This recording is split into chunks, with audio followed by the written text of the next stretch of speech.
আসসালামু আলাইকুম ওয়া রাহমাতুল্লাহি ওয়া বারাকাতুহু।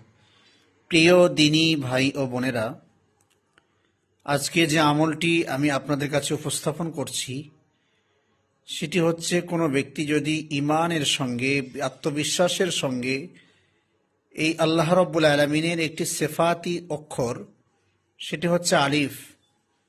আলিফ সৃষ্টির সংক্রান্ত অনেক আলোচনা আছে, আমি শুধু এতটুকুই সংক্ষেপে আপনাদেরকে বলবো যে এই আলিফ যদি কোনো ব্যক্তি 111 বার লিখে কাছে সঙ্গে রাখে আর মনের মধ্যে যদি সেই আত্মবিশ্বাস থাকে, তাহলে এই আলিফ থেকে মানুষ শেফা পাবে।